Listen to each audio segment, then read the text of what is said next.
qui Desango, moi il tanga bakombo, je peux kotanga. Oui. Desango. Desango. Oui. Desango. Oui. Moko.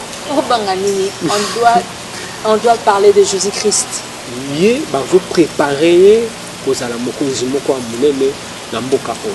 Il sera même plus que le président. Bazui au bénit.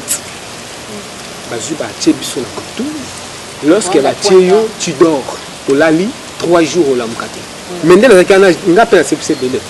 Oh, comment yo zaki physiquement bo yo zaki wana? Physiquement je sais là. Maintenant dans un ngapela c'est béné. Oh, comment yo zaki physiquement bo yo zaki wana? Physiquement je sais là. Tozaki likolo na ye, ezaki notre musicien qui était mort Luambo. Parle-nous. Koza liwana ye sacrifice ko kakite.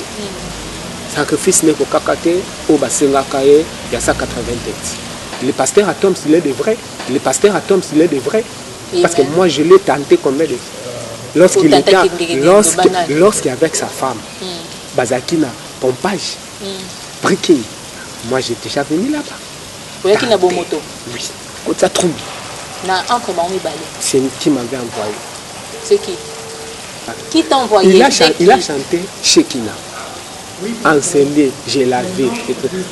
Qui? C'est quelle chanson? Moi je me multiplie. Ngapena avec se multiplie. Lui aussi il se multiplie. Ngapena avec se multiplie. Lui aussi il se multiplie. Les chansons là qu'il avait chantées, c'était le Joël Francis. Joël Francis. Joël Francis.